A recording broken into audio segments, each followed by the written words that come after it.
नमस्कार दोस्तों, आप सबका स्वागत है आपके अपने चैनल गवर्नमेंट एग्जाम स्टडी में। दोस्तों, जैसा कि आपको पता है हम लोग इस समय पढ़ रहे हैं संविधान, अपना संविधान पढ़ रहे हैं यानी कि पॉलिटी पढ़ रहे हैं और सेलिब्रेट क्या कर रहे हैं दोस्तों। इस समय भारत में सेलिब्रेशन हो रहा है अमृत महोत्सव। स्वतंत्रता दिवस के आपको पता है कि 75 साल हो गए हैं।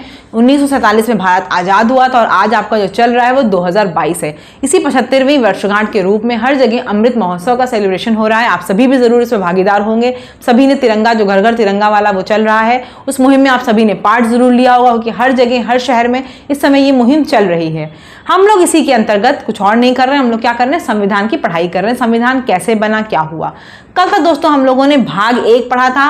भाग 1 मैंने आपको बताया था संघ और उसके राज्य क्षेत्रों का विस्तार था। भाग 2 आपका नागरिकता था। पार्ट 2 आर्टिकल 5 से 11। अब आज जो हम पढ़ने जा रहे हैं दोस्तों वो है आपका पार्ट 3 या फिर भाग 3। पार्ट 3 भाग 3 ये क्या है दोस्तों आपका, ये मौलिक अधिकार है यानी कि फंडामेंटल राइट है। ये अगर आप एग्जाम दे रहे हैं तो भी ठीक है, नहीं भी दे रहे हैं तो ये आपको पता होना चाहिए कि भाई मेरे मौलिक अधिकार क्या हैं, क्योंकि ये ऐसे अधिकार हैं, ये अगर आपको नहीं दिए जाएं तो आप सीधे न्यायालय जा सकते हैं। मैंने आपको बताया ना, कई चीज़ें ऐसी होती जिन पे आपको मिले तो ठीक है, नहीं मिले तो आप कुछ कर नहीं सकते। मौलिक अधिकार आपका हर किसी का अधिकार है, ये हर किसी को पता होना चाहिए कि भाई क्या मेरे मौलिक अधिकार हैं। मौलिक अधिकार यानी कि फंडामेंटल राइट्स। देखिए, इंग्लिश मीडियम वाले बार बार ये बोलते हैं कि मैम इंग्लिश में प्रोवाइड करिए, तो मैं ऐसा नहीं कर सकती ना कि एक चीज़ की क्लास एक बार हिंदी में लूँ फिर एक बार उस चीज़ की क्लास इंग्लिश में लूँ।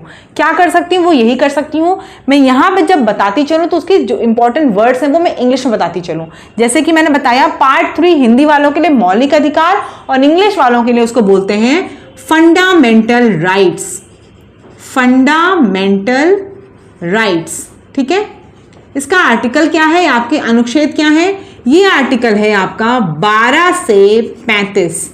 12 से 35 मैंने बताया ना कि आपका 1 से 4 भाग 1 में था। भाग 1 आर्टिकल 1 से 4 संघ और उसके राज्य क्षेत्रों का विस्तार। भाग 2 आपका नागरिकता यानी कि सिटीजनशिप से है, आर्टिकल 5 से 11। भाग 3 आपका मौलिक अधिकार फंडामेंटल राइट्स, आर्टिकल 12 से 35। अब देखिए, इस 12 से 35 में सारे आर्टिकल नहीं पढ़ेंगे, हम वो आर्टिकल पढ़ेंगे जो इंपॉर्टेंट हैं, जैसे कि आर्टिकल 14 से लेकर आर्टिकल 18 तक। ये क्या होते हैं दोस्तों, इसमें है राइट टू इक्वालिटी, समानता का अधिकार। किसका अधिकार दोस्तों, समानता का अधिकार। समानता का अधिकार इस आर्टिकल में ये है। कई बार क्या आता है दोस्तों, क्वेश्चन में बता दे रही हूं, कई बार क्वेश्चन में आता है आर्टिकल नंबर 17 लिखा होता है और ये आर्टिकल नंबर 17, 25, 28, 29 और पूछा जाएगा इनमें से कौन सा समानता का अधिकार है। तो आपको पता होना चाहिए कि आर्टिकल 17 जो है वो समानता का अधिकार, क्योंकि आर्टिकल 14 से 18 तक आपके क्या है, राइट टू इक्वालिटी या फिर समानता का अधिकार। इसमें जो इंपॉर्टेंट है वो हम बता दे रहे हैं आपको, जैसे कि आर्टिकल नंबर 15। आर्टिकल नंबर 15 जो है ये इंपॉर्टेंट है, क्यों, RRCSP। R का मतलब है रिलीजन यानी कि धर्म, R का मतलब है रेस, ठीक है, और C का मतलब है आपका कास्ट, ठीक है, S का मतलब आपका लिंग है और P का मतलब प्लेस है। यानी कि इन सब के आधार पर किसी व्यक्ति विशेष को आप ऐसा कुछ अधिकार नहीं जो ना दें, इन सब के आधार पर किसी को भी वो नहीं दे सकते हैं, भेदभाव नहीं कर सकते। देखिए, हिंदी का टर्म मैं भी भूल जा रही हूँ। इन सब के आधार पर आप किसी को भेदभाव नहीं कर सकते हैं। क्या क्या है वो आपके देख लीजिए, RRCSP, race, religion, caste, sex और प्लेस। हिंदी में दोस्तों है इसका क्या है, धर्म, मूल वंश, जाति, लिंग और स्थान, जन्म के स्थान पर, इन सब के आधार पर आप किसी से भेदभाव नहीं कर सकते हो, ठीक है। उसके बाद दोस्तों यहाँ पे देख लीजिए इंपॉर्टेंट एक आर्टिकल जो है आर्टिकल 17। ये क्या है, अस्पृश्यता का अंत यानी कि अस्पृश्यता का अंत यानी कि एबॉलिशन ऑफ क्या, अनटचेबिलिटी। एबॉलिशन ऑफ अनटचेबिलिटी, जो हमने छुआछूत सुनी थी ना कि पहले दलितों में और सब में बहुत भेदभाव होता था, वो आर्टिकल 17 से खत्म हो गया है, अस्पृश्यता का अंत है। आर्टिकल 18 क्या है दोस्तों, उपाधियों का अंत। उपाधियों का अंत, एबॉलिशन ऑफ क्या, टाइटल्स। एबॉलिशन ऑफ टाइटल्स, ठीक है, उपाधियों का अंत हो गया। तो आर्टिकल 14 से 18 तक यही इंपॉर्टेंट, तीन चीज ज्यादा इंपॉर्टेंट प्रश्न में हमेशा यही पूछा जाता है। 15, 17 और 18 आपको पता होना चाहिए क्या क्या है, ठीक है। उसके बाद देख लेते हैं दोस्तों आगे क्या है। आगे जो हमारा है, आगे जो है दोस्तों नेक्स्ट आर्टिकल हमारा, हम लोग उसके बाद नेक्स्ट देखेंगे। देखिए ये समानता का अधिकार मैंने बता दिया, आपको पता होना चाहिए कौन समानता के अधिकार है, आपको पता होना चाहिए क्योंकि कई बार ये आप पेपर देखेंगे पीसीएस का, आरओ का, आपके ये सब एग्जाम जो है यूपी SSS के जो लोअर वाले सब एग्जाम, लोअर पीसीएस में भी आया था, वहां पूछा गया था ये कि कौन सा इसमें समानता का अधिकार नहीं है। तो 14 to 18 रट लीजिए कि भाई वो समानता का अधिकार है। उसमें ये तीन इंपॉर्टेंट है, अस्पृश्यता कांत 17, अनटचेबिलिटी है, और उपाधियों कांत यानी कि एबॉलिशन ऑफ टाइटल्स आपका आर्टिकल 18 है। उसके बाद फिर हम लोग देखेंगे अब आर्टिकल 19, 20, 21 ए और 21 नॉर्मल 21, ठीक है। आर्टिकल 12 से 35 तो मैंने बता दिया आपको कि मौलिक अधिकार है। हम लोग 14 to 18 पढ़ लिए। अब हम लोग देखेंगे आर्टिकल 19 से लेकर 21 ए तक। तो पहले आर्टिकल 19 देख लेते हैं। आर्टिकल 19 क्या है दोस्तों, ये अभिव्यक्ति की आज़ादी है।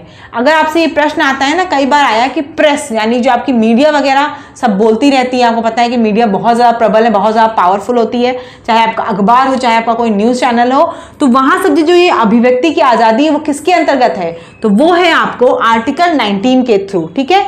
राइट टू आपका फ्रीडम ऑफ स्पीच है, ये समझिए एक तरह से फ्रीडम ऑफ स्पीच, वाक एवं अभिव्यक्ति की स्वतंत्रता, वाक एवं अभिव्यक्ति की स्वतंत्रता। देखिए ये सब हमारे पास राइट्स हैं, ठीक है।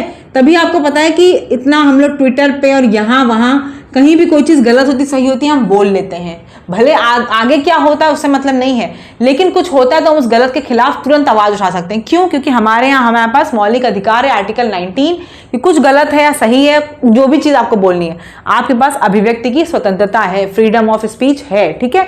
आप बोल सकते हो अपनी बात को जिस भी वे में कहना चाहो। उसके बाद आर्टिकल 20 है दोस्तों आपका। आर्टिकल 20 ये एक तरह से आर्टिकल जो आपका है, इसमें 3-4 आर्टिकल आते हैं, 21, 20 का 2, लेकिन मेन जो है वो आप समझ लीजिए कि अपराध और दोषी के लिए है। जैसे कि अगर आपको बंद मतलब किसी अपराध के रूप में पकड़ लिया गया है तो उसमें कई आपको पास फैसिलिटीज होती है। जैसे एक तो आपको 24 घंटे के अंदर जिला मजिस्ट्रेट के अंदर सामने प्रस्तुत करना होता है। दूसरा इसी के अंदर है कि क्या कहते हैं, आपको जबरदस्ती नहीं कह सकते कि आपने एक क्राइम किया है, जबरदस्ती नहीं कराया जा सकता है कि आप खुद ही कहिए कि नहीं मैंने एक क्राइम किया है, ठीक है। ये भी आपके ऊपर है। और भी कई 2-3 इसमें है। इसका हिंदी में है वही, अपराधों के लिए दोष सिद्धि के संरक्षण में। कोई अपराध आपने किया है तो दोष सिद्धि के संरक्षण में इसलिए बनाया गया था क्योंकि अगर ये नहीं बनाया जाता तो जबरदस्ती मारपीट के जो मुजरिम नहीं है उसको बना दिया जाता। इसीलिए ये आर्टिकल उनके लिए कि आप किसी जगह अगर फंस जाते हैं अपराध में या किसी भी तरीके से, तो आपको यहाँ पे कई ऐसे राइट्स दिए गए जिसकी वजह से अगर आप दोषी नहीं होंगे तो आपको कोई सजा नहीं मिलेगी, ठीक है। आर्टिकल 21, आर्टिकल 21 दोस्तों है right to life and personal liberty, right to life and personal liberty. Hindi में इसको दोस्तों क्या बोलते हैं? हिंदी में इसको बोलते हैं प्राण एवं दैहिक स्वतंत्रता का संरक्षण। Right to life and personal liberty, प्राण एवं दैहिक स्वतंत्रता का संरक्षण, स्वतंत्रता का संरक्षण, right to life and personal liberty. ये आर्टिकल 21 है आपका। उसके बाद आर्टिकल 21 ए है। आर्टिकल 21 ए है दोस्तों, ये किसके लिए है? ये आपका आया है जो आपको पता है प्राथमिक शिक्षा मिलती है, ठीक है। जो प्रारंभिक शिक्षा का अधिकार है, 6 से 14 साल के बच्चों को बोला गया है ना कि 6 से 14 साल तक के बच्चों को फ्री एजुकेशन प्रोवाइड करना। प्रारंभिक शिक्षा का जो अधिकार है वो आर्टिकल 21 ए से आया है। और ये दोस्तों ऐड किया गया, पहले नहीं था, ये पहले हमारे मौलिक अधिकार में नहीं था, ये ऐड किया गया है, ठीक है। ये ऐड किससे किया गया? ये दोस्तों ऐड किया गया है 86th संविधान संशोधन यानी कि कॉन्स्टिट्यूशनल अमेंडमेंट 2002, ठीक है। 86 कॉन्स्टिट्यूशनल अमेंडमेंट 2002 के द्वारा ये जोड़ा गया है, ठीक है। तो समझ में आ गया। ये आर्टिकल 19 से लेकर 21 ए तक को बोलते हैं स्वतंत्रता का अधिकार। ये क्या है? राइट टू लिबर्टी, स्वतंत्रता का अधिकार, right to liberty. Right to liberty या राइट टू फ्रीडम?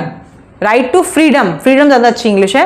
स्वतंत्रता का अधिकार मतलब राइट टू फ्रीडम। जैसे कि 19 ने बताया मैंने, वाक एवं अभिव्यक्ति की स्वतंत्रता है, आप बोल सकते हैं जो भी आपके मन में है, सही गलत, लेकिन आप बोल सकते हैं। ट्विटर पे आप करते हैं, यूट्यूब के माध्यम से करते हैं, आपके न्यूज़ चैनल हैं, अखबार वाले हैं, उन सबको आर्टिकल 19 के तहत स्वतंत्रता का अधिकार है बोलने का। आर्टिकल 20 मैंने बताया अपराधियों को दोष सिद्धि के संरक्षण में क्या क्या चीजें फैसिलिटी मैंने बताई आपको। आर्टिकल 21 क्या है? Right to life and personal liberty, प्राण एवं दैहिक स्वतंत्रता का आपको जो संरक्षण मिला हुआ है, ठीक है। आर्टिकल 21A ये ऐड किया गया किससे? 86 कॉन्स्टिट्यूशनल अमेंडमेंट, यानी कि इसको जो भी बोलते हैं हिंदी में 86 संविधान संशोधन 2002 से ये ऐड हुआ है, प्रारंभिक शिक्षा का अधिकार, ठीक है। 21 तक आपका क्लियर हो गया। अच्छा 22 भी इसी में आता है, आर्टिकल 22 भी इसी में आता है। आर्टिकल 19 से लेकर आर्टिकल 22 तक इसी के अंदर आता है स्वतंत्रता के अधिकार में, राइट टू लिबर्टी में, राइट टू फ्रीडम में। उसके बाद नेक्स्ट है दोस्तों हमारा शोषण के विरुद्ध अधिकार, ठीक है। शोषण के विरुद्ध अधिकार, ये दूसरा था, दूसरा पार्ट था। शोषण के विरुद्ध अधिकार, शोषण के विरुद्ध अधिकार, ठीक है। दो हमने बता दिया, समानता का अधिकार और स्वतंत्रता का अधिकार।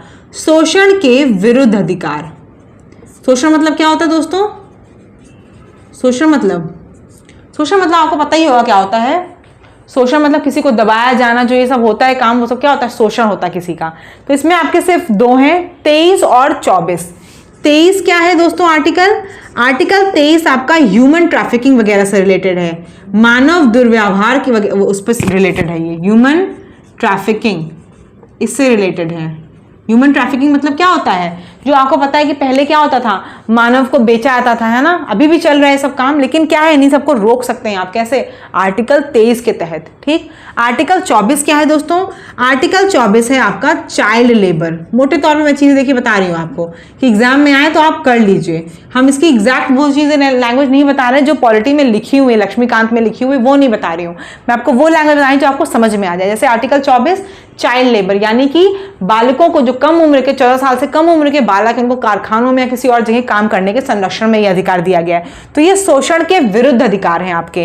ह्यूमन ट्रैफिकिंग आर्टिकल 23 है, मानव का दुर्व्यवहार या मानव के साथ कोई भी चीज हो वो सब आर्टिकल 23 में आ जाती है। आर्टिकल जैसे पहले बंधुआ मजदूरी और ये सब थी, वो सब खत्म करने के लिए, ठीक है। शोषण के विरुद्ध अधिकार आर्टिकल 23 ह्यूमन ट्रैफिकिंग है और आर्टिकल 24 चाइल्ड लेबर है। अब आगे बात कर लेते हैं धर्म की स्वतंत्रता का अधिकार। इसके बाद जो आर्टिकल, इसमें दो हैं, ठीक है। धर्म की स्वतंत्रता का अधिकार। धर्म आपको पता है कि इंडिया क्या है? इंडिया आपका सेक्युलर स्टेट है ना। तो यहाँ पे क्या है? हर किसी को अपने धर्म की स्वतंत्रता का अधिकार है। हिंदू, मुस्लिम, सिख, ईसाई आपको पता है आपस में हैं भाई भाई, इनारा दिया गया है। और धर्म की स्वतंत्रता का अधिकार है, हर किसी के पास अपने धर्म की स्वतंत्रता है। आप जैसे चाहते हैं वैसे पूजा करिए, जैसे आपका मन है वैसे करिए, कोई रोक टोक नहीं। आपको पता है कई देशों में इन सब पे बहुत रोक टोक है, ठीक है, कि ये नहीं कर सकते वो नहीं करते। लेकिन देखिए हमारे मौलिक अधिकारों में मैं कितनी अच्छी चीजें बता रही हूँ, आपको पता चलेगा धर्म की स्वतंत्रता का अधिकार है। जैसा कि आर्टिकल 23 है, सॉरी आर्टिकल 25 से लेकर आर्टिकल 28 तक है। आर्टिकल 25 से लेकर आर्टिकल 28 तक है आपका धर्म की स्वतंत्रता के अधिकार में है। अब जैसे कि इसमें देख लीजिए दोस्तों, आर्टिकल 25 में वही है, आर्टिकल 26, 27, 28 सब में यही है कि आप अपने धर्म के लिए जो जैसे चाहते हैं आप कर सकते हैं। ठीक, समझ में आ रहा है? धर्म की स्वतंत्रता का अधिकार है ये। राइट टू रिलीजन समझ सकते हैं, राइट टू रिलीजन, रिलीजन की जो लिबर्टी है उसका अधिकार आपके पास है। नेक्स्ट देख लेते हैं हम लोग आर्टिकल, नेक्स्ट इसके बाद मैं आप लोगों को इंग्लिश में इसके प्रॉपर इंग्लिश और हिंदी में इसके वो एक आपको बना के टेबल जैसे पीडीएफ वही पिछला भेजा था ना वैसे फिर भेज दूंगी, ठीक है। उसमें इंग्लिश का भी लिख के दे दूंगी। उसके बाद हमारे हैं सांस्कृतिक और शैक्षणिक अधिकार। आर्टिकल जो इसके बाद 29 और आर्टिकल 30 है वो क्या है दोस्तों? वो आपके हैं, उनमें क्या है आपका सांस्कृतिक और शैक्षणिक अधिकार। सांस्कृतिक और शैक्षणिक अधिकार और शैक्षणिक अधिकार, शैक्षणिक अधिकार इनमें क्या है दोस्तों, इसमें कुछ स्पेशल अधिकार दिए गए, जैसे अल्पसंख्यक जो लोग हैं 29, 30 में क्या दिया गया है, जैसे जो अल्पसंख्यक लोग हैं वो अपना क्या कहते हैं वो बना सकते हैं, अपना स्कूल कॉलेज कुछ खोल सकते हैं पढ़ाने के लिए, सबको पता है मदरसे चलते हैं, वो सब इसी अधिकार के अंतर्गत होते हैं। ठीक है, ये उनका खुद का सांस्कृतिक और शैक्षणिक अधिकार है जो अल्पसंख्यक लोग हैं। तो ये आपका हो गया आर्टिकल 30 बनवाने वाला। और ऐसे ही जैसे आर्टिकल 29 में है कि कुछ अल्पसंख्यक लोग विशेषकर जैसे भाषा वाले लोग हैं या फिर संस्कृति है जो पर्टिकुलर, जैसे आपको पता है कि कई ऐसी अभी भी अपने देश में ऐसे कुछ लोग हैं जो कुछ पर्टिकुलर भाषा बोलते हैं, उनका कुछ पर्टिकुलर संस्कृति है, तो उसको बनाए रखने का अधिकार है, उसको कोई खत्म नहीं करवा सकता कि नहीं ये चीज़ सही नहीं आप नहीं कर सकते। तो बिल्कुल नहीं, जो पूजा आप कब से करते चले आ रहे हो वो आपकी संस्कृति है, तो आप उसको मेंटेन करके रख सकते हैं, वो आपका अधिकार के अंदर आता है। ठीक है, अल्पसंख्यक लोगों की जो संस्कृति वगैरह है उसको, और अल्पसंख्यक लोगों को ये भी मिला हुआ है कि आप अपने स्कूल कॉलेज या जो चीज़ आप जिसको आगे फॉरवर्ड करना चाहते हैं, जैसे मदरसे वगैरह में पढ़वाई जाती हैं चीज़ें, भाषाएं, जो भी चीज़ें हैं, उन लोगों को अधिकार दिया गया कि आप खोलिए और आप पढ़ाइए। ठीक है, तो ये अधिकार है आर्टिकल 29 और 30 का, सांस्कृतिक और शैक्षणिक अधिकार। ठीक, उसके बाद सबसे लास्ट में देखिए आर्टिकल 31 जो है दोस्तों वो रिपील हो गया है। आर्टिकल 31 जो है उसको हटा दिया गया है, आर्टिकल 31 हटा दिया गया है, रिपील कर दिया गया है। ठीक, उसके बाद है आर्टिकल 32, ये सबसे इंपॉर्टेंट है, आर्टिकल 32 सबसे इंपॉर्टेंट है। ये क्या है, right to constitutional remedies, right to constitutional remedies, ये मैंने कल भी आपको बताया था। इसका हिंदी में क्या है, संवैधानिक उपचारों का अधिकार, संवैधानिक उपचारों का अधिकार, ये आपका क्या है, आर्टिकल 32 है, संवैधानिक उपचारों का अधिकार, ये आपका आर्टिकल क्या है, ये आपका आर्टिकल 32 है। ठीक है, इसमें क्या है दोस्तों, इसको मैंने आपको कल बताया भी था कि डॉक्टर बी.आर. अम्बेडकर, अगर आपसे पूछा जाए डॉक्टर बी.आर. अम्बेडकर ने संविधान में किसको हृदय और आत्मा कहा था संविधान की, तो आप बताओगे संवैधानिक उपचारों का अधिकार को डॉक्टर बी.आर. अम्बेडकर ने आत्मा कहा था। संविधान की आत्मा किसने माना है, किसको माना है, डॉक्टर बी.आर. अम्बेडकर ने, डॉक्टर बी.आर. अम्बेडकर ने संविधान की आत्मा संवैधानिक उपचारों के अधिकार को माना है, राइट टू कॉन्स्टिट्यूशनल रेमेडीज, जिसका आर्टिकल 32 है। इसमें क्या होता है दोस्तों, अभी तक ऊपर मैंने जितने आपको राइट्स बताए उन सब का उपचार है, यानी कि अगर आपको कोई राइट इनमें से नहीं मिलता है तो आप क्या है, न्यायालय जा सकते हैं, सुप्रीम कोर्ट, हाई कोर्ट जा सकते हैं, वहां से क्या होगा, रिट इश्यूज होती हैं, रिट बोलते हैं इसको, उनके अगेंस्ट जो चीज़ नहीं हो रही आपकी, उनके अगेंस्ट क्या होती हैं, रिट इशू होती है, रिट जारी की जाती है, जो भी चीज़ें आपको ऊपर के फंडामेंटल राइट्स अगर नहीं मिलते। इसीलिए इसको डॉक्टर बी.आर. अम्बेडकर ने आत्मा माना था और ये सबसे इंपॉर्टेंट राइट माना था। उन्होंने कहा था ये सारे राइट बेकार हो जाते अगर ये ना बनाया जाता तो, क्योंकि ये बनने की वजह से क्या है, आपके पास, आपको न्यायालय जाके आप रिट जारी करवा सकते हैं। अब जो रिट है दोस्तों वो 5 रिट होते हैं, हम उनको अलग से अच्छे से पढ़ाएंगे आपको। ठीक है, क्योंकि यहाँ पे अभी जो चीज़ें इंपॉर्टेंट हैं उनको ज़्यादा, आपको काफ़ी टाइम हो गया ना आपको बताते हुए चीज़ें, तो रिट जारी होती हैं, वो 5 रिट होती हैं, वो 5 रिट में आपको नेक्स्ट क्लास में पढ़ाऊंगी। इसके बाद दोस्तों हम लोग पढ़ेंगे पार्ट 4 आपकी फंडामेंटल ड्यूटीज हैं। ठीक है, उसमें कुछ बहुत ज्यादा इंपॉर्टेंट चीजें नहीं है, आर्टिकल 36 से 51 है, जो मेन इंपॉर्टेंट हमेशा आर्टिकल आते हैं राज्य के नीति निर्देशक तत्व में, हम उनको पढ़ेंगे।